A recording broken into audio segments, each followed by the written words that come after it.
네, 그럼 먼저 인터뷰 시작하도록 하겠습니다. 교수님의 간단한 자기소개 한번 부탁드리겠습니다.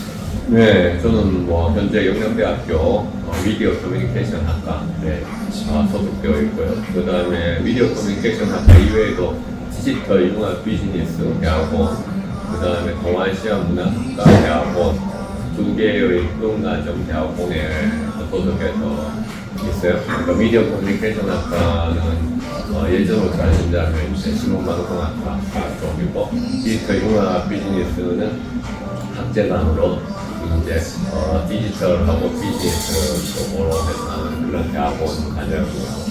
동아시아는 이제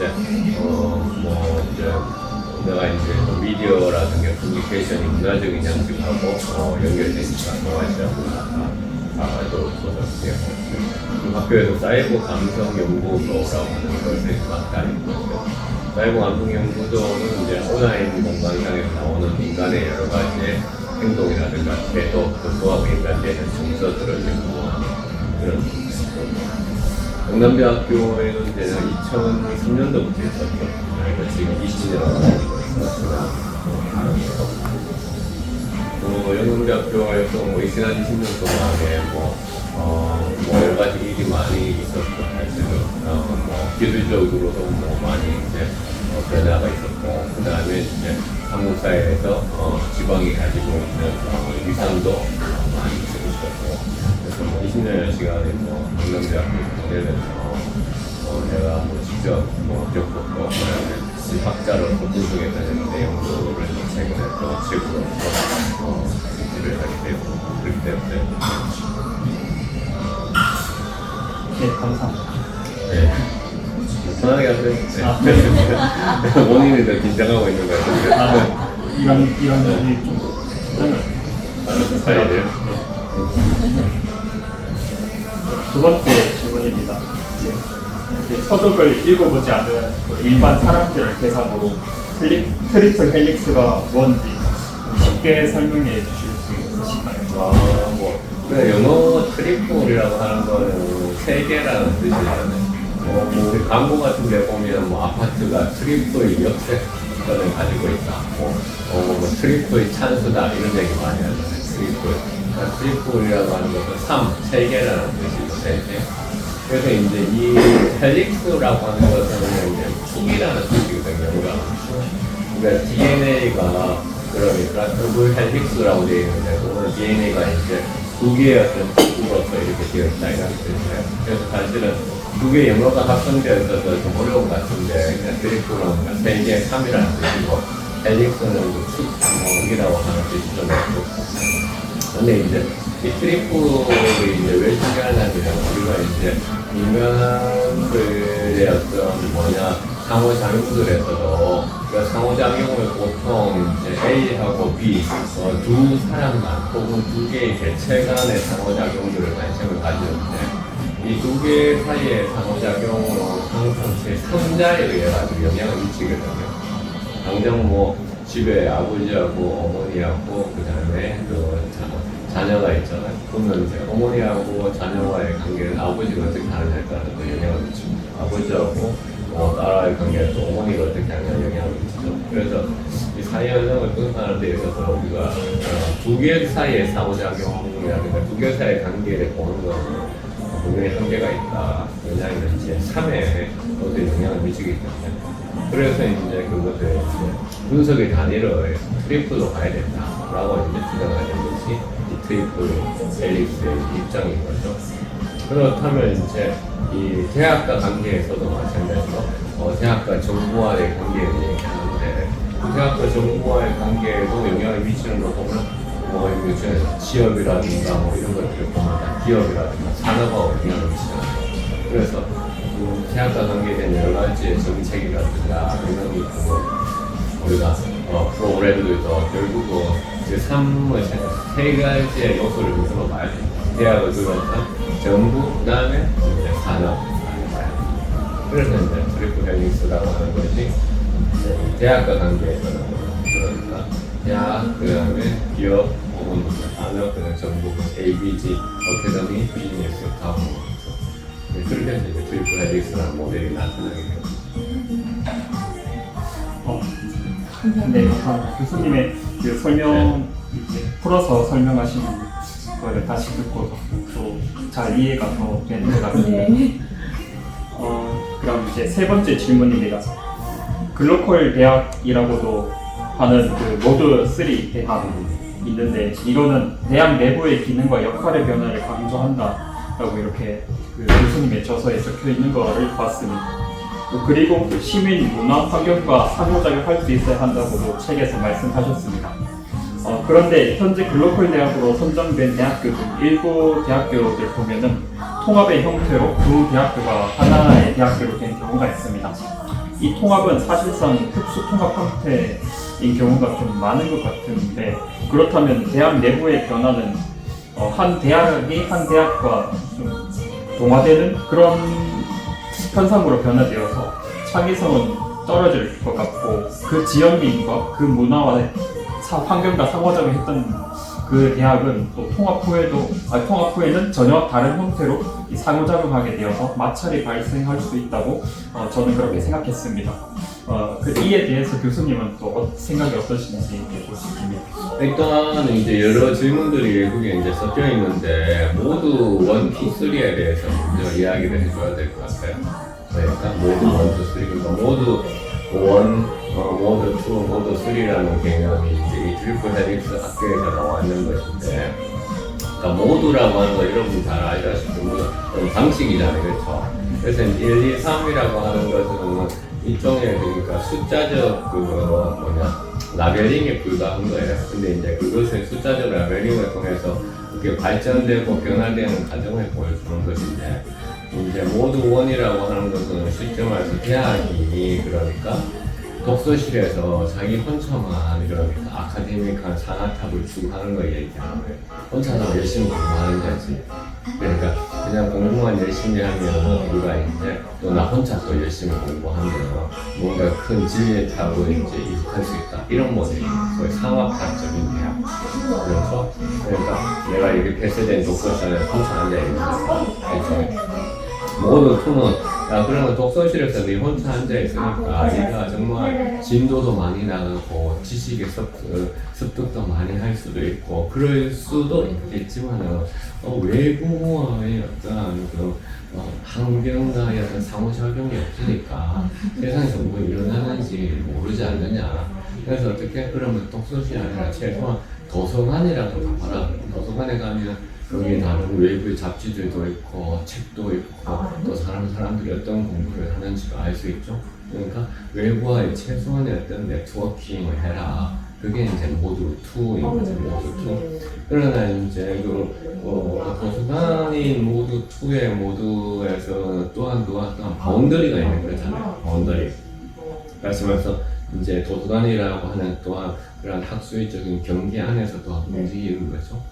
근데 모드 3는 그런 도서관에서도 나와가지고 이제는 시장에도 가고 혹은 집회에도 가고 축제에도 가고 이런 것은 현장에서 네가 공부를 하면 혹은 훨씬 더 그러니까 본인이 가지고 있는 지식의 섭취가 달라질 것이다. 물론 모드 1의 상하탑적인 모드에서 네가 훨씬 더 많이 진도도 나가고 한 시간에 공부할 수 있는 지식의 그런 깊이라든가 양이 넓어질 수는 있겠지만 도서관에 가면 다른 학생들하고 이야기하면서 또 다른 유형의 지식을 얻을 수도 있는 것이고 도서관에 있다가 밖에 나가서 축제에도 가고 집회에도 가고 혹은 기업 현장에도 가면 또한 그것 또한 완전히 새로운 시각을 얻을 수 있다. 그러니까 모드 1, 2, 3가 그렇게 이제 변화되는 거거든요. 그럼 이제 한국에서는 지금까지 어떤 모델이냐면 어떤 그 방식이었냐면 많은 대학들이 이제 모드 1의 방식들이겠죠. 왜냐하면 이제 대학은 이제 상업학적이어야 된다. 학술만을 추구해야 된다. 여기서 열심히 공부를 하면 된다. 그러다가 이제 취업률이 떨어지고 그 다음에 여러 가지 대학이 가지고 있는 그러니까 문제들이 발생을 하죠. 그다음에 그러면서 이제 모두 투적인 모습을 바뀌었어요. 그 모두 투적인 모습에 바뀌는 것이 이제 산화 협력을 뭐 좀 더 강조한다든가, 혹은 이제 앞서 얘기했듯이 학생들한테도 이제 뭐 도서관에 관련된 도서관 프로그램들도 이제 다양하게 한다든가 이런 거죠. 근데 모두 투 가지고도 이런 사회적 위기, 특히 경제적 위기를 극복하기가 힘든 거죠. 왜? 경제적 위기가 있으니까 대학에 들어오는 인구수가 줄어들죠. 그건 비단 대한민국만의 문제는 아니에요. 다른 나라도 대학에 들어온 자원들이 갈수록 이제 줄어들고 있어요. 줄어들고 있고, 그렇다고 모두 3M에 뭐 들어서 좀 더 그러니까 창업도 하고 여러 가지 행사를 하게 하는 거지. 근데 그것을 우리나라 지금 현 정부에서 그런 모두 원투쓰리라고 하는 이런 학계의 패러다임을 정책적으로 어떻게 만들 것인가라고 했을 때 이제 그 정책을 담당하는 공무원들이 이제 그것을 우리가 글로컬이라고 하는 용어를 사용을 하게 된 거죠. 그래서 그 사람들은 왜 그 용어를 썼느냐? 결국은 그러니까 글로벌 전 지구화, 국제화, 세계화잖아요. 네, 로컬, 지방화잖아요. 그러면 특히나 이러한 위기가 가장 많이 오는 생존이나 소멸이라는 이런 위기가 가장 많이 오는 것이 지방대학이니까 지방대학이 모두 3로 변하는 것이 훨씬 더 지금 급하다. 그런 우선순위에 있다.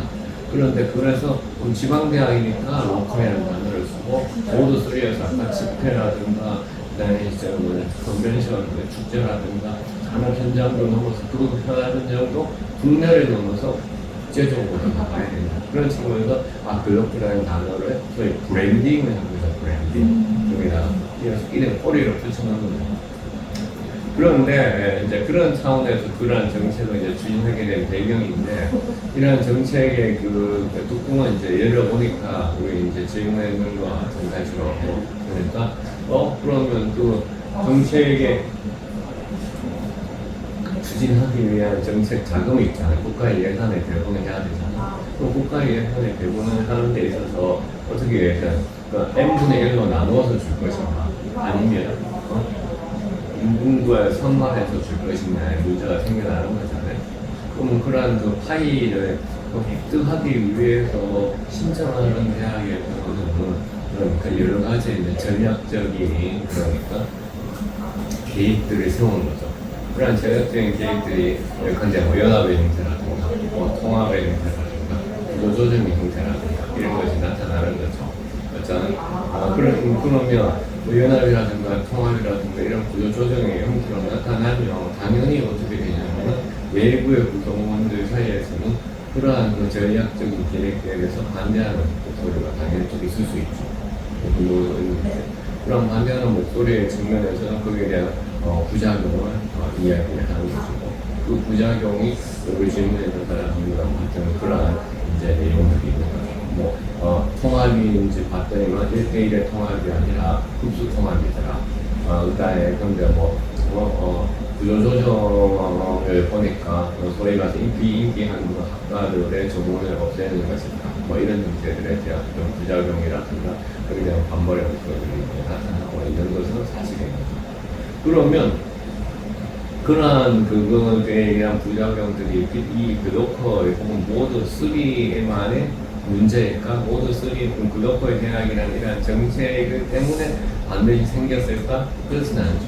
왜 그렇지 않냐면 방금 얘기한 전체적인 어떤 대학을 둘러싸는 그 위기, 특히 지방대학이 죽음의 계곡에 지금 빠져있는 형태, 생존과 소멸의 형태 안에 있기 때문에 나타나는 문제들이 큰 거죠. 근데 이제 그것에 대해서 그러면 다시 정책을 담당하는 사람들이 이것을 어떻게 그럼 추진할 것인가 라고 봤을 때 이런 이 정책을 추진하는 입장에서는 결과적으로는 지금 이제 수요와 공급의 그러니까 불균형이 일어나고 있다는 거죠. 왜냐하면 그러니까 대학은 많고 그다음에 대학에 들어오는 자원은 적고 또 특히 이제 고선 자원들이 적기 때문에 그러면 이제 그런 것에 계획을 줄이기 위해서는 이제 할 수 있는 또 다른 방법들을 찾아야 돼. 근데 성인 학습자를 올린다든가 아니면 그런 문제들을 이제 찾아낼 수 있는 방법을 해야 돼요. 근데 방금 얘기했던 그런 문제들은 부작용 뭐 이런다고 이런 거는 관심이 없어요. 좀 더 뭐 궁금한 거 있으면 그 부분에 대해서 질문을 해보세요. 뒷부분에 대해서. 그 질문에 뒷부분이 있었잖아요. 본인이 더 민감한 사항에 대해서 좀 궁금했었던 거예요. 네. 그 질문 네. 제가 방금 했던 질문의 뒷부분 얘기하는 거예요. 그 질문 중에 여러 가지 섞여 있었는데 뒷부분에 좀 더 구체적으로 민감한 게 담겨 있었는데 내가 좀 정확하게 기억이 안 나. 네네. 이 통합, 이 사실상 tum스 통합 형태라고 볼 수 있는데 그러면은 이때 대학 내부의 변화가 자체적으로 변화되는 게 아니라 어떤 대학과 좀 같아지게 좀 비슷하게 그렇게 변화되는 모습은 이게 좀 창의성이 떨어진다고 생각하고, 그리고 그럼으로써 또 기존에 있었던 대학의 그런 성격과 또 달라지게 되니까, 그래서 그 지역 민의과 그 지역 민의와 그 문화와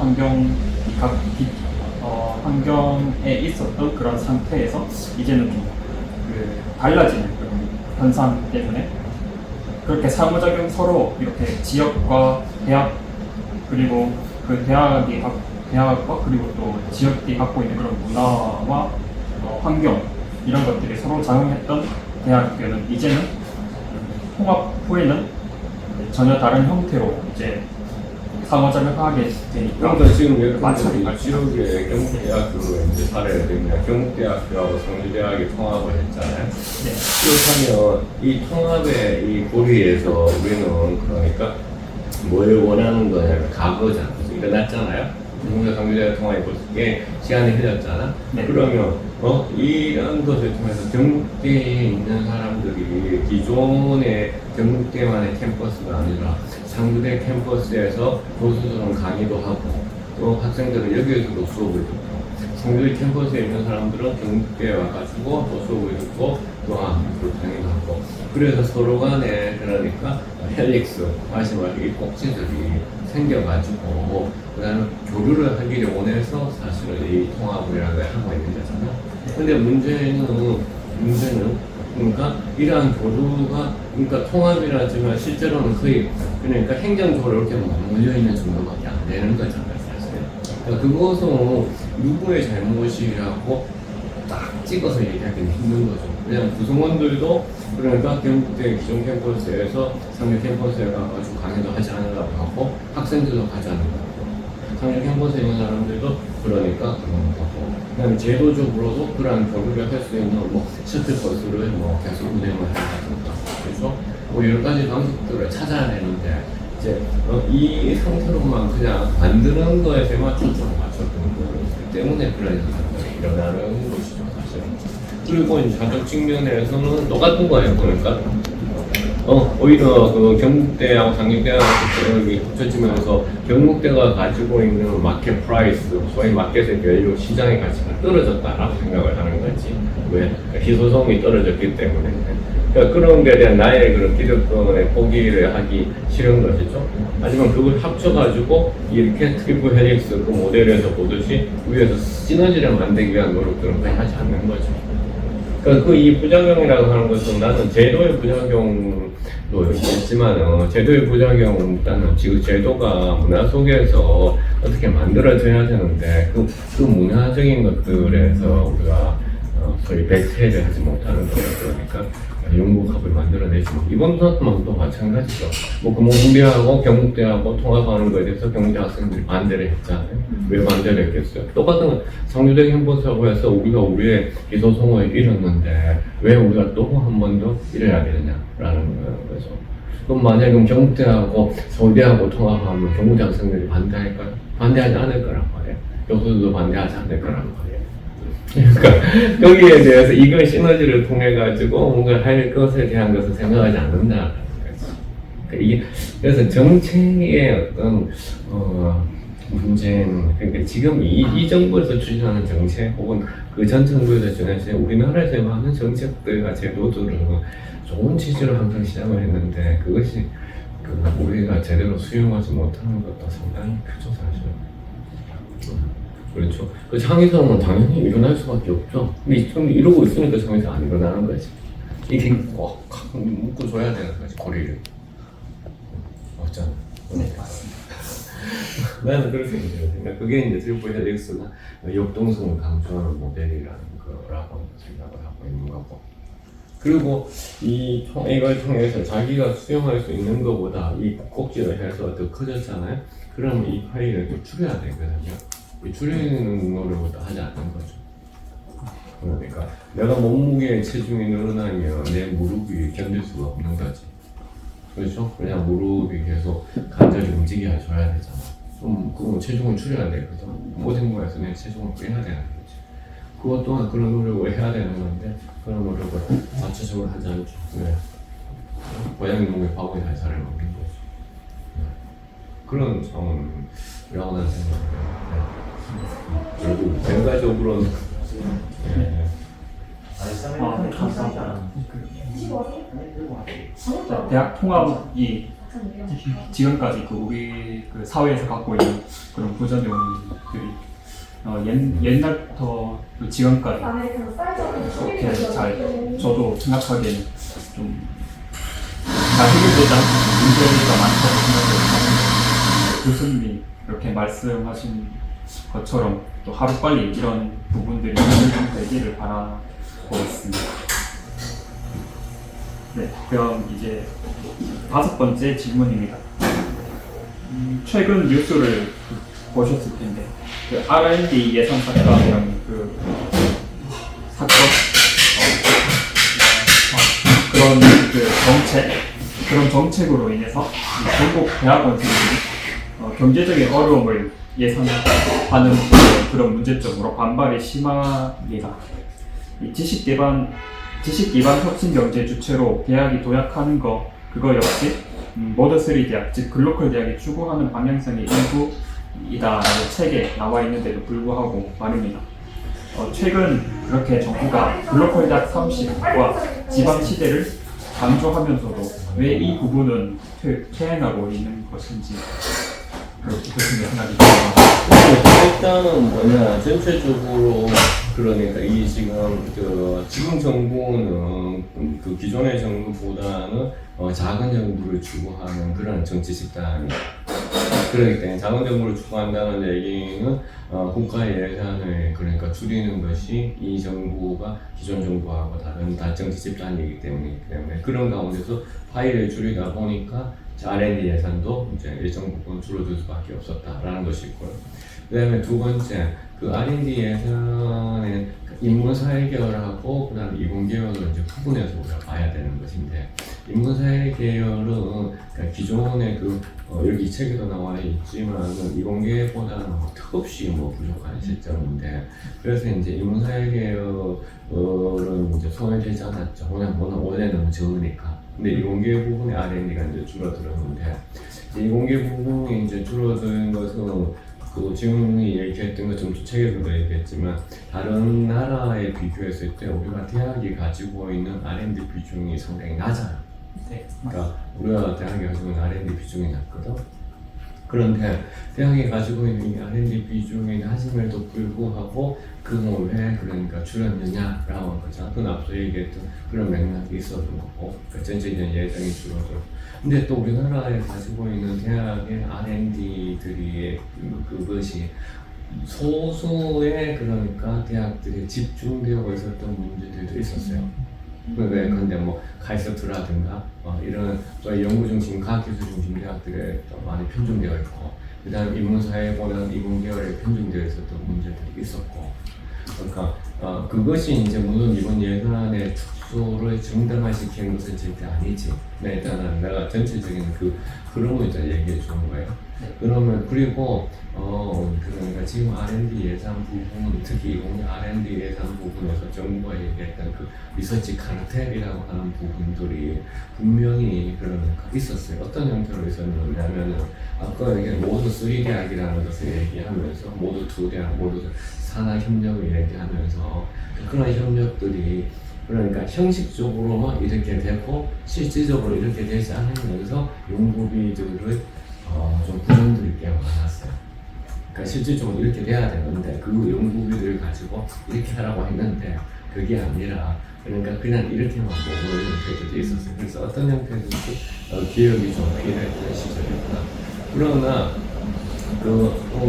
태양이 가지고 있는 R&D 예산부 중에 하나가 부족함에도 불구하고 주요인 거는 우선 얘기했지만은 그러니까 좀 이제 전체 예산으로 맞지 않는 부분이라는 거고 그런데 이제 그 R&D 예산들이 그럼 이공계까지 그렇게 집중이 되고 특히 과학기술 중심 대학 그 다음에 수도 서울에 있는 대학들이 중심이 돼 있잖아요. 그럼 이들이 산출하는 아웃풋을 봤을 때 우리나라는 여전히 첫 번째 딱 얘기하는 애가 노벨상이 전부는 아니지만 노벨상은 못 받고 있잖아요. 왜 못 받을까요?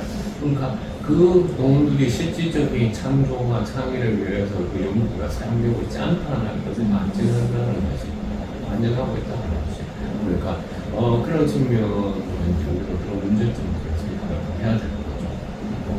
그러니까 우리가 이제 당연히 그 R&D 예산이 때문에 지방 경쟁에서 되는 것도 뭐냐 역행하는 건 맞는 것이 그러나 일단 기존 예산이 감축되지 않더라도 R&D 예산 정책은 상당 부분 잘못된 것이 많다. 내가 이 책에서 좀 그 얘기를 얘기하고 있거든요. 지방도 이공계도 지방도 하고 그다음에 수도권하고는 차이가 되게 많아요. 엄청나게 차이가 많기 때문에 특히 과학기술 중심 대학들하고 그다음에 예컨대 아까 대구경북과학기술원 디지스트라고 하는 것이 대구경북에 있잖아요. 그럼 디지스트가 대구시도 그렇고 경상북도도 그렇고 거기에다가 예산을 투입해요. 근데 디지스트가 경북대, 공대, 영남대, 공대만큼 지역에 대해서 기여를 하느냐? 기여하는 거의 없어요. 왜? 기업이 기여하려면 지역의 기업들이 가지고 있는 그러니까 기술적인 문제들과 난제들을 해결해 줘야지. 그 다음에 이 디지트에 있는 친구들이 지역에 있는 기업에 들어가야 돼서 지역에서 새로운 인재로서 그러니까 해줘야 되는 건데 그냥 말만 대구 경북과학기술원 이럴 뿐이지 그리고 우리가 그 대구시와 경상북도에서 돈을 투입하고 있는 것 뿐이지 거기 있는 교수들 연구원 아무도 그러니까 이 지역에 대한 문제 해결형 기술들을 하고 있지는 않아요. 근데 돈이 엄청나게 돈이 투입되고 있어요. 무슨 말인지 알겠죠? 그러니까 그런 상황에서 분명히 그러니까 그 계획은 계획이라든가 조정은 필요한 거고 나는 후공 이 R&D에 이것이 우리가 지도지사협의회 차원에서 이거를 우리가 문제 삼아야 될 필요가 있을까라는 생각 자체도 편찮을 거야. 왜? 이 과실들은 어차피 지방에 있는 이공계가 큰 영향을 받잖아요. 과학기술 중심 대학들에 비교하면 왜 그러니까 잘 사는 사람들 걱정을 해. 그냥 그 얘기를 하는 거예요. 지식기반 경제에는 전체가 역행하는 건 맞지. 그러니까 그게 좀 결이 좀 다르다는 거냐 이렇게 강조하는 거예요. 특히 디지스트 같은 거만 보면 감사합니다. 다음 제 질문인가요? 잠시 그게 제가 질문 하나를 뛰어넘은 것 같아서 보니까 아까가 네 번째 질문이었고 이제 지금 이제 다섯 번째 질문입니다. 작년 말에 언급되어서 이번 달 초에 개관한 대구 도심 캠퍼스 소식을 아마 교수님도 아실 것이고 근데 이거도 제가 보기에는 역시 모든 3 대학의 일종의 하나이지 않나 그렇게 생각합니다. 네. 그래서 여기서 이 대구 도심 캠퍼스에서 이 여러 참여형이자 비교과형 수업 이 동통로에서 이루어지면서 대학생과 상인들이 상생하면서 자연스럽게 일자리가 창출될 것 같다고 생각합니다. 교수님께서는 이거에 대해서 어떤 전망을 하고 계신가요?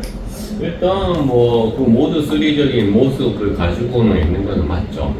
그러나 이것이 그러니까 대학 그 지역 대학 전체 커리큘럼에서 봤을 때는 너무나 미미하기 때문에 그 영향은 그러니까 기대만큼 크지 않을 거다라는 거지. 그러니까 지금 본인이 지금 학점 신청했는 거라든가 이런 거 가운데서 내가 거기에서 강의하는 경우는 잘 없잖아요. 대학 전체 커리큘럼에서는 미미한 거지. 그렇기 때문에 이러한 것이 그러니까 작지만은 아주 크게 계속 시작할 수 있도록 만들어야 되는데 이제 하나의 현재로는 그냥 시작점에 불과한 거라고밖에는 말을 못하죠 사실은. 그러니까 난 그래서 큰 기대는 하지 않아요. 현재 그냥 한번 그냥 움직임의 뿐인 거죠. 그런 움직임을. 그래서 이제 그런 움직임들이 사실은 큰 어떤 흐름이 되려면 지역의 대학들도 지금 너무 사이즈가 커요, 우리가. 그러니까 규모가 너무 커. 그러니까 규모가 크다 보니까 이렇게 움직이기가 어떤 정책의 어떤 효과를 발휘하는 데 대해서 쉽지가 않아요. 경북대학교도 큰 아이작 경북대학교 그 커리큘럼 많은 데에서 거기서 한두 과목 그거를 개선한다고 해서 무슨 그러니까 큰 그게 상권의 효과가 크게 있겠어요. 그러니까 그래서 이제 그런 측면에서는 그러니까 정말 더욱더 적극적으로 그런 것이 이제 이루어진다면 가능하겠지만 지금 그냥 흉내 내기에 좀 불가하다라고 나는 그렇게 생각을 해요. 흉내 내기에 불가하다라고 생각을 하고 그리고 유럽의 대학들 같은 경우라든가 미국에 있는 대학들 보면 이런 사이즈가 작아가지고 그러니까 바로바로 정책의 효과를 내는 그런 대학들이 있어요. 우리나라는 일단 그런 측면에서 아까 일부 얘기했지만 몸집이 너무 커. 자기 관절 무릎을 그러니까 못 버틸 수 없습니다. 그리고 지자체의 경우에는 특히나 이런 대학 정책들을 담당할 수 있는 전문 인력이 너무나 적어요. 특히 공무원. 이제 물론 대학 대구에도 대구시에도 이제 이런 대학 관계된 정책을 담당하는 담당 부서가 이제 생겼거든요. 전문 부서가 생겼잖아요. 경남도도 생겼고. 그래서 자꾸 이 대학과 관계된 정책들을 지자체 이관하는데 지자체의 공무원들을 이런 담당하고 지자체 이걸 담당할 수 있는 그런 정책적 역량을 가지고 있는 사람들이 이제 너무 적죠. 사실 너무 적으니까 큰 기대는 하지 않아요. 근데 그런 움직임은 모두 쓰리적인 움직임은 당연히 맞다. 예컨대 이제 뭐 각 영남대학 같은 경우에는 취업을 하면 한 학기 그 취업계를 제출하면 출석을 면제시켜주잖아요. 그렇잖아. 이제 그런 것도 이제 모두 쓰리 대학적인 모습인데, 근데 그 취업계도 한 학기에만 적용이 되거든요. 영남대 같은 경우에는 한 학기만 적용돼. 다른 학교는 모르겠는데, 뭐 이거 같은 경우에도 그럼 1년을 먼저 취업했는 학생들은 이제 한 학기를 지금 뭐냐 때문에 항상 나한테 그러니까 계속 여러 가지로 그러니까 얘기를 하지. 그러니까 그런 것도 모두 쓰리 대학을 가로막는 가운데 안 하지. 그럼 또 대학의 입장에서 왜 이렇게 하느냐? 등록금 수입하고 또 연관이 되어 있는 거지. 또 등록금 수입하고 연관이. 등록금 수입은 또 어떻게 연관되어 있어요? 대학이 가지고 있는 인건비라든가 경영 비용하고 연관이 되어 있잖아. 그러니까 이게 다이어트를 한다는 것은 그러니까 쉬운 게 아니야 사실은. 그러니까 쉬운 게 아니기 때문에 그것을 다이어트를 받아들일 수 있는 사람들의 어떤 또 컨센서스가 확보돼야 됩니다. 그 컨센서스 확보는 사실은 어려운 과정이에요 사실은. 많이 어려운 과정이죠. 많이 어려운 과정이죠. 누구도 자기 주머니에는 내놓으라고 하지 않기 때문에 그런 거라고 생각합니다.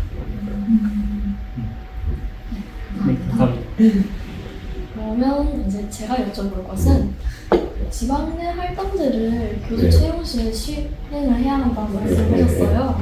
그리고 그게 역차별이랑 반발이 나올 수 있다고 예상하셨는데 그래서 이게 역차별이 아니다라는 걸 보여주시기 위해서 미국이랑 유럽 출신은 학부가 뭐 막 그렇게 대단하지 않아도 그렇죠. 학술지 게재한 논문 실적으로 계속 뽑는다고 하셨는데 그러면 이와 같은 기준을 따르자고 주장하시지 않고 왜 지방대 할당제를 하자고 하시는지 궁금합니다. 그러니까 그 국제학술지 논문이 예컨대 이제 A라는 사람은 지방대에 나오고 B라는 사람은 그 서울권대학으로 이제 나왔어요.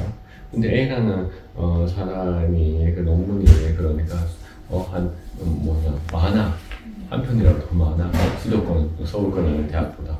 그런데 결과적으로는 지방대에 나왔다고 해가지고 뽑지 않는 거죠. 그러니까 같은 조건이라든가 조금이라도 나은 조건임에도 불구하고 그래서 할당제를 하면 최소한 지금 여성 할당제 하고 있잖아요. 여성 할당제를 하고 있어요. 그 다음에 또 모교 출신 같은 경우에는 그러니까 몇 %를 또 하는 그걸 다 맡고 있어요. 다 그거 이제 영어로 하면 커터제인데 커터제를 하고 있어요. 여성, 그 다음에 모교 출신 이런 걸 커터제 하고 있어요. 하고 있는 그 다음에 서울대도 그런 걸 하고 있어요. 그런데 이제 그 커터제 중에서 하나 더 추가하자는 거죠. 지방대 커터제를 하나 더 추가하자는 거지.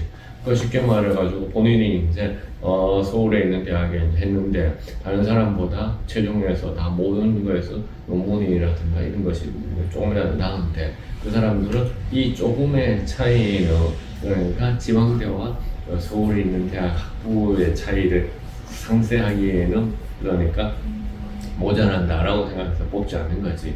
그래서 법적으로 그것을 내가 이제 할당을 해야 된다라고 얘기를 하는 거죠. 우리는 계속 그 꼬리표가 이제 달려있는 거잖아요. 꼬리표가 달려있는 거니까. 근데 해외 같은 경우는 최종 학교를 중요시 여기지. 그러니까, 학부를 중요시 여기지 않거든요. 그럼 또 이런 얘기. 해외 같은 경우에는 그럼 우리처럼 입시가 심하지 않으니까 그건 절대 아니에요. 그리고 하버드 대학 학부 나오는 애하고 그 다음에 아주 시골에 커뮤니티 칼리지 무료로 따지면 전문대학이라든가 아니면 산업대학이라 이런 정도 수준이에요. 그럼 커뮤니티 칼리지 들어가게 시켰어요. 하버드 대학 들어가게 시켰어요. 저는 성동이 커뮤니티 칼리지 들어가기 쉬운 거 아니에요? 맞잖아. 네. 오바마도 커뮤니티 칼리지를 나왔잖아요. 근데 오바마한테 커뮤니티 칼리지 나왔는데 누가 최종으로 이런 것을 했기 때문에 더 훌륭하다라고 얘기하는 거지. 그러니까 그럼 커뮤니티 지방대학에 나가서 논문을 10편 쓰는 사람하고 서울대학에 나가서 논문을 10번 쓰는 사람하고 동일한 조건이면 우리가 서울대 출신을 뽑아야 된다는 게 대한민국이야. 그런데 미국 같으면 동일하게 논문을 10편 쓰고 박사학위를 동일한 학교에서 받았는데 얘는 지방대에서 시작했는데 이만큼 했으니까 더 훌륭하다고 평가하는 것이 미국과 유럽이라는 거야. 무슨 말인지 알죠? 근데 만약에 할당제를 제도적으로 만들면 어쩔 수 없이 법적인 기준에 따라서 해야 된다는 거잖아. 그러니까 그렇게 해서 만들자라는 거예요. 그래서 이제 지방대 할당제를 하자고 얘기를 하는 거예요. 그런 측면인 거죠. 그러니까 그러면 지방대 나왔다고 해요. 그럼 이렇게 얘기하겠죠. 지원자들 중에서 지방대 나온 애는 논문이 5편이야. 그 다음에 서울대에는 나오는 학생은 논문이 10편이야. 근데 지방대 할당제 때문에 어쩔 수 없이 논문이 5편이나 적은 그러면 지방대 출신자를 뽑아야 되라고 얘기하잖아. 그렇죠? 그런데 있지도 않은 일을 가지고서 이런 정책을 하면 안 된다고 얘기하는 그 말은 정말 어불성설이라는 거지. 그러니까 그 정책을 아직 안 해봤잖아. 맞잖아. 아직 안 해봤잖아. 안 해왔는데 그런 문제가 생기면 어떻게 하냐고 또 그렇게 반대론을 펼치는 사람들이 있다는 거야. 무슨 말인지 알죠? 그러니까 또 그거는 있지도 그런 정책은 있잖아 지금. 그러니까 마찬가지야. 지금 모교 출신을 막아놓으니까 서울대에서는 다 어디에서 뽑냐 연대 고대 출신들을 많이 뽑아요. 왜? 그래도 연대 고대를 뽑고 싶은 거지 자기들. 아니면 카이스트라든가. 국립대에는 지금 모교 출신을 보면 좀 막혀 있거든. 그 법적으로 해놨거든. 근데 잘 지키지는 않아요 사실 그것도. 모교 출신 여성은. 그리고 이제 내가 여기서 이제 가정마도 얘기해. 그러면 지방대 교수들도 약간 패배주에 빠져 있어요. 왜? 내 제자를 키워봐야 얘가 갈 수 있는 것이 유리천장에 있다라고 생각하는 거지. 유리천장에. 그러니까 별로 열심히 학생들을 지도하지 않고 가르치잖아요. 왜? 어차피 얘 그냥 경북대 나왔는데 얘 봐야 취직시킬 수도 없고 네 일단 한국 사회에서 이렇게 사는 거야 라고 생각하기 때문에 열심히 하지 않지. 왜? 그건 내 문제가 아니잖아. 네가 왜 영국대에 들어와? 그러니까 그런 패배주의가 교수 사회에도 팽배해 있다는 거지. 그러나 이 컨텐츠를 하면 교수들 가운데에서도 새롭게 생각하는 사람도 있잖아. 내가 얘를 열심히 하면 얘가 그러니까 영국대가 아니라 서울대 연구원이나 교수도 될 수 있구나라는 생각을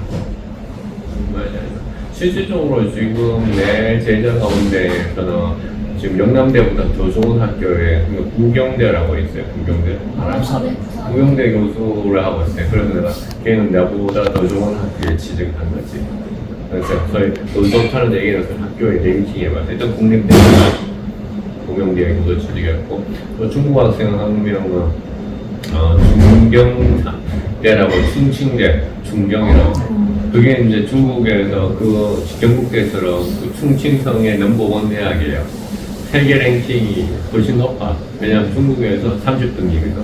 중국에 성이 30몇 개가 있는데 해당 성에서 최고의 대학이 있거든. 그 충칭대에 부교수를 하고 있어요. 부교수 하고 있어. 왜 어떻게 다 몸을 많이 써서 들어간 거야. 몸을 많이 써서 들어간 거야. 그러니까 그래서 나는 우리 지금 대학 지도하고 있는 학생들은 똑같이 얘기하는 거지. 영남대 나오지만 더 좋은 대학에 가서 그러니까 교수님을 할 수 있다. 그거 그거는 충분히 지금 조금씩은 변화되고 있는데 제도적으로 강제하자면 하면 더욱더 그런 일이 더 잘 일어날 거라는 거죠. 그 여기 보면 이제 이종교배를 그래서 또 이제 그거 얘기하실까요? 이 대답이 됐나요? 네, 잘 이해했습니다. 다음 질문은 꼭 지방대 할당제를 시행해야 한다는 그로 인한 구체적인 기대 효과를 알고 싶거든요. 그것도 부가적으로 말씀드리자면 제가 보기에 그 정책이 시행됐을 때 가시적인 효과는 그 연구자의 확보랑 대학원 확보의 다양성인 것 같은데 일본 사회계열은 지역에 대한 연구자들이 그렇게 많아서 연관성이 있구나 이렇게 딱 봤을 때 이해가 되는데 이보기에는 연구자의 확보의 다양성이 있다는 게 어느 면에서 좋은 건지. 그거는 아까 대우경북과학기술원 얘기했지만 보세요. 대우경북과학기술원에서 왜 지역에 그러니까 문제에 관심을 갖지 않습니까? 왜냐하면 그들은 일단 지역 출신의 학생들은 별로 없어요. 그렇기 때문에 그러니까 지역 기업이 어떠한 애로사항을 가지고 있고 지역 기업에서 필요한 기술이 뭔지를 잘 몰라요. 그렇죠? 그러면 좀 더 구체적인 수준에서 이제 이야기를 해볼까요? 우리가 데이터 같은 경우는 우리가 이제 학습을 시킨다고 해요. 학습을 시키는 데이터가 언어의 데이터의 경우에 소위말을 학습을 시켰단 말이에요. 소위말을 학습하면 이 인공지능은 소위말은 잘 이해해. 그런데 대구말은 이해를 못하는 거예요. 그러니까 연구자의 관심이 그러니까 혹은 연구자의 그 성장 배경이 그러니까 어디냐에 따라서 기술 문제 해결에도 상당히 영향을 미치는 거예요. 그러니까 미국에는 어떤 일이 있었냐면은 그러니까 각종의 그러한 그 언어 모델들이 백인들이 쓰는 영어에는 잘 특화되어 있는데 흑인들이 쓰는 영어들을 제대로 잘 해석을 못하는 거예요. 그런 문제들이 많아요. 우리도 지금 마찬가지예요. 내가 KBS 그러니까 대구의 시청자위원장을 했어요.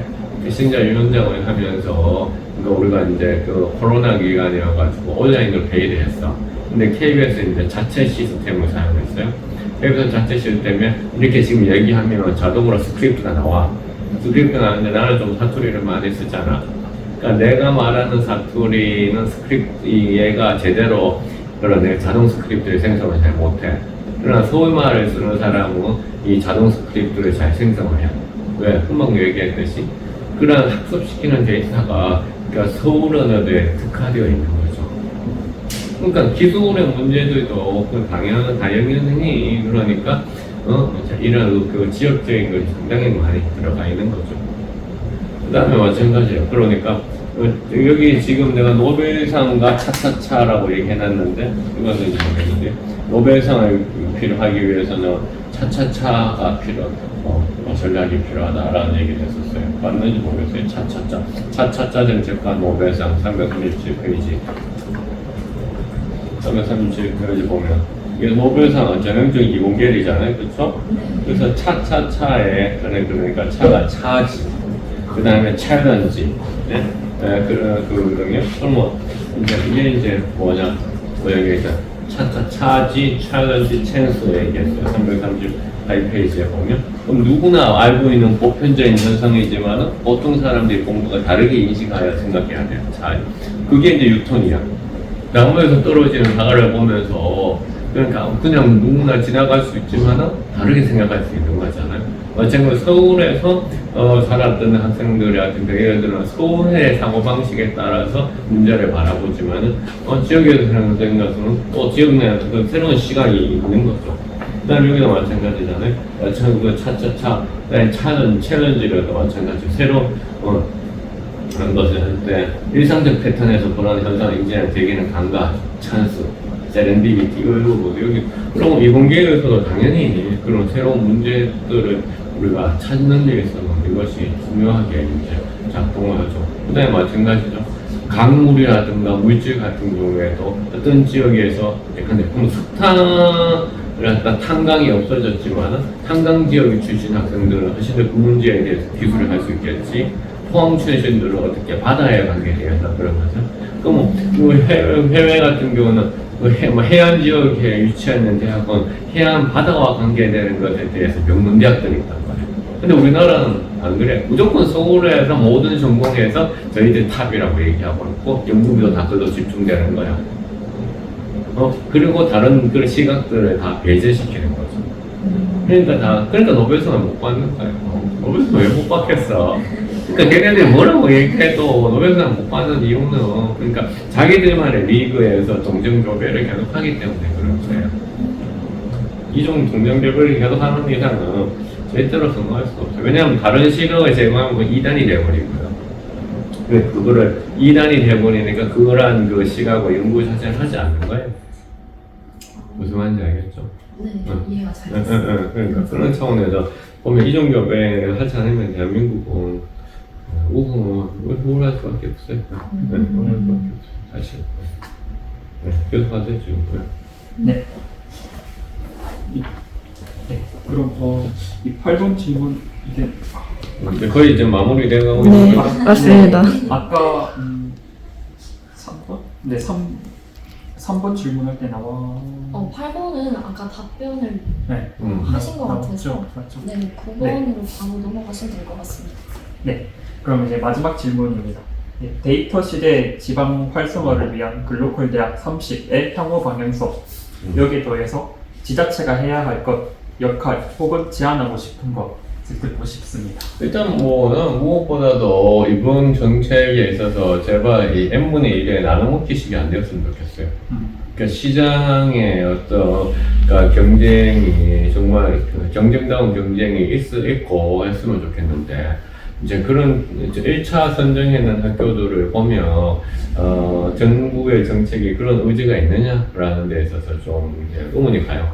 그러니까 기존에 왜냐하면 국립대 중심의 어떤 선정 방식 그거는 뭐냐면 애초에 국립대는 정부 예산이 투입되는 곳이니까 그러니까 포장지만 바꾸어 가지고 그러니까 예산에 그러니까 이름만 바꾸어 가지고 그 로컬 대학 예산을 주는 무슨 말인지 알겠죠? 어차피 국립대에 예산을 줘야 되는 거니까 그 예산의 이름을 그러니까 그 로컬 대학이라고 이름만 바꾸어 가지고 그러니까 주게 되는 그런 형태. 그래서 이제 실질적인 어떤 그 애초에 정책적 배경이라든가 어떤 정책적인 어떤 효과를 의도하기보다는 결국은 기존 예산에 그냥 소위 말해서 이름 바꾸기, 포장지 바꾸기 형태가 되고 있어서 정말 그 경쟁에 의한 어떤 선발 이루어지지 않는 것 같다는 생각이 이제 드는 거고요. 두 번째는 이제 지자체한테 이제 많은 부분을 이제 할당한다는 것도 이제 지자체가 그만큼 전문적인 역량과 인력과 그런 것을 가지고 있기 위해서 이제 더 노력을 이제 해야 되는 거죠. 이제 그것이 이제 중요한 거죠. 그래서 이제 이 글로컬 이번 정부의 글로컬 정책이라고 하는 거에 가장 큰 방점은 이 여기서도 이제 나왔는데 보시면 우리나라가 지금 가장 문제가 뭐냐면은 제도적 자유라 전부 다 너무나 떨어져요. 무슨 말이냐면 너무 간섭이 심해요.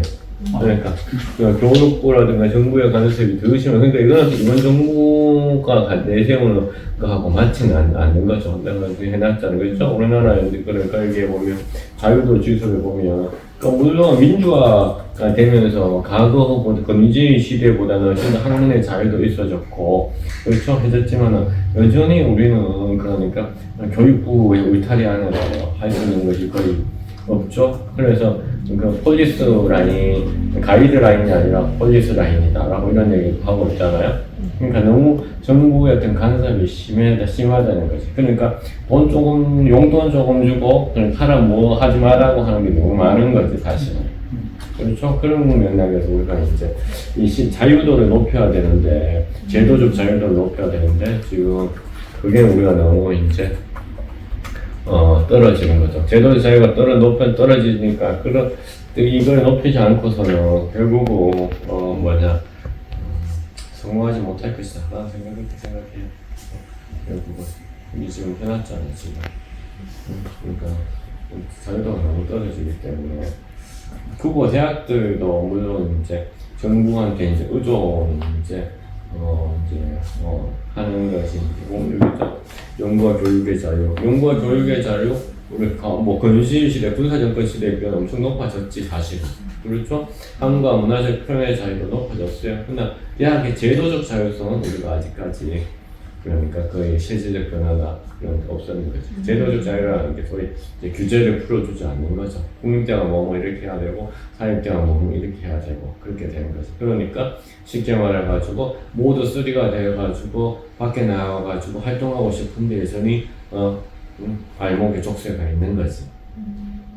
그러니까 그거 향해서는 특히 이번 정부가 만약에 그러니까 실제적인 전체적인 국정의 목표로 그러니까 이렇게 시장에 좀 더 중요시 한다고 한다면 이게는 돼야 된다고 생각해요. 그래서 오히려 나는 훨씬 더 지금보다 더 시장주의가 공정한 시장주의가 만들어져야 된다고 생각해요. 지금 뭐 경북대하고 영남대하고 뿐만 아니라 국립대하고 사립대의 경쟁은 어디에서 발생하고 있어요? 경쟁 입시 결과 등록금이지. 등록금이 만약에 격차가 없다면 이 국립대 가는 그러니까 보세요. 그러니까 또 이런 이런 얘기하나 서울대가 등록금하고 연세고려대 보면 연세고려대 등록금이 비싸잖아요. 그렇죠? 비싸잖아. 그래 서울대가 등록금이 싸잖아. 그러면 이제 사람들이 그럼 연세대에 좋은 과 가는 애들하고 서울대에 낮은 과를 갈 수 있는데 그럼 등록금 때문에 간다면 국립대에 간다면 그럼 왜 연대라든가 고대에 가느냐라고 얘기하잖아요. 근데 그거는 너무 많이 차이가 나는 거지. 그러니까 그 학과가 인기 학과가 가지고 있는 프리미엄의 소리 또 크잖아. 근데 지역에서는 완전 등록금 싸움이에요. 지역에서는 지금 완전 등록금 싸움이에요. 그러니까 등록금이 만약에 이게 없어지는 그 격차가 지금보다 훨씬 줄어든다면 지금 100만 원 이상 차이가 나죠. 그러니까 지금 교육의 질 경쟁을 할 수가 없는 거지. 그러니까 이런 제도적 자유라 좋지는 안 되는 거죠. 차라리 그러면 그러니까 만약 규제로 이제 제도적 자유를 하면 영남대라든가 계양대에서 지금보다 등록금이 훨씬 더 올릴 거예요. 지금은 교육부 눈치를 보고 있는 거기 때문에 교육부라든 제도적 자유가 안 되기 때문에 그러면 지금보다 2배로 올린다 그러면 그때부터는 달라지고 어떻게 달라지냐면 이 2배를 올리게 되면 모든 기자재라든가 시설이라든가 학생 프로그램이 달라지죠. 그러면 그거를 감수하고라도 그 좋은 학생 프로그램과 기자재에서 공부하고 싶은 사람들은 그 등록금 내고 오는 거죠. 근데 지금은 그 정도까지도 아니잖아. 등록금이 묶어놨잖아. 그렇잖아요. 그런데 또 차이가 또 이만큼 나잖아. 그러니까 이제 그 지방 국립대에 또 갈 수밖에 없는 거죠. 근데 지금은 과거하고 좀 다른 거거든. 과거하고. 그러니까 왜 그렇다니까? 지금 영남대하고 계명대 사립학교들끼리의 격차가 예전만큼, 네임별만큼 격차가 없어지고 있는 거잖아. 왜? 일단은 등록금 격차가 별로 없으니까. 영남대하고 경영대를 선택하는 데 있어서 등록금의 경차가 좀 적어졌어요. 거의 없다시피 하니 그러니까 네임밸류에 대한 차이도 예전보다 많이 없어졌으니까 자기들이 선택할 때 생각을 하는 거죠. 무조건 그거 생각하니까 집에서 한번 바꿔온 데 그러니까 지금 그래서 이게 우리는 그래서 나는 공정한 시장들이가 돼야 된다고 생각해요. 인기학과, 비인기학과도 마찬가지예요. 그러니까 화학과, 소위 문사철학교가 이제 비인기학과잖아요. 근데 비인기학과를 가지고 억지로 그걸 유지하기 위해 가지고 인기학과가 가야 될 자원들을 그걸 준다? 그거는 나는 또 다른 복종과 혜택이라고 생각을 하는 거예요. 미디어 커뮤니케이션도 과거보다는 인기가 엄청나게 많이 떨어졌어요. 내가 학교 갈 때 우리가 거의 법대하고 법, 경영시, 방송 이래야 되는데 지금은 엄청나게 떨어졌죠. 그럼 그럼 학생들 가장 안 쓰잖아. 안 가는 거잖아. 하지 않는데 그거를 그럼 또 뭐 교수들의 집단이 이게 주인 거죠. 자기 바꾸기 측면이에요. 그에 대해다가 기초학문을 누구나는 것은 누구나 맞지 않는 거죠. 왜냐면 누군가의 세금을 가지고 누군가의 자원을 가지고 여기다 투입을 하는 거예요. 이 파이가. 그러니까 그런 측면에서 우리가 생각을 해볼 필요가 있죠. 그러니까 지금 무정공 학대 같은 경우도 마찬가지인 거죠. 무정공 학대. 그러니까 어떤 형태로든지 뭔가에 이 많은 정책들이 이번 정부도 그렇고 지난 정부도 그렇고 그렇지 앞에 정부도 많은 정책들이 실패했죠. 안 실패했습니다. 나라에서. 실패한 첫 번째 이유는 서울에 대한 메타포가 너무 많은 거지. 서울 나라에 서울에 가지 않으면 끝나도 해결되지 않아요. 지금으로 서울에 가지 않으면 해결되지 않는 거지. 늦어도 서울에 가는 게 똑같은 거잖아. 역구로 해서 지 아빠들의 사는 게 늦어도 나중에 10년에 보면 그 아빠 사는 게 사는 낫기 때문에 하는 거잖아. 그러니까 그 나래티브가 있으니까 지금 어떤 정책도 다 실패하는 것 같은 거지. 그다음에 두 번째는 어떤 거냐면은 그러니까 일단 이기주의. 그러니까 그럼에도 불구하고 또 지방만의 파이를 키우기 위해서는 지방만의 시각을 갖추기 위해서 우리가 이제 노력을 해야 되는 거죠. 그 노력은 아까도 얘기했듯이 R&D 예산 배분에 있어서의 문제를 전체적인 배분이 줄었다는 걸 얘기하니까 우리는 올해부터 R&D 예산이 적었어. 우리 거를 좀 키워라고 얘기를 주장하는 것들이 필요한 것이고. 맞잖아요? 그 다음에 연합과 통합의 과정에서 나타나는 것은 연합과 통합과 함께 결국은 체중을 다이어트하는 그런 방식도 필요하다라는 것을 이제 얘기를 해야 합니다.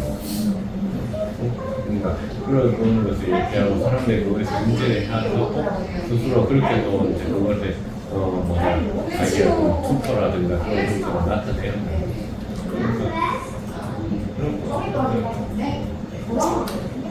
그런 거 내용들을 내가 이제 좀 약간은 좀 벌려서 얘기하는 측면도 꽤 있어요. 그래서 좀 부대기 위해서 좀 주의 주장보다는 좀 약간 생각의 단서들을 좀 내가 제공하기 위해 가지고 주의 주장보다는 좀 단선적인 주의 주장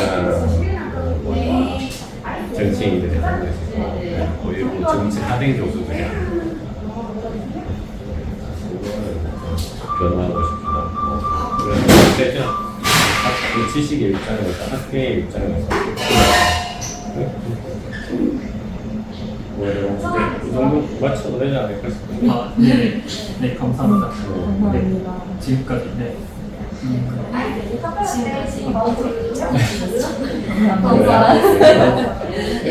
네. 종료를 하겠습니다. 그러면 이거 지금 그거는 동영상은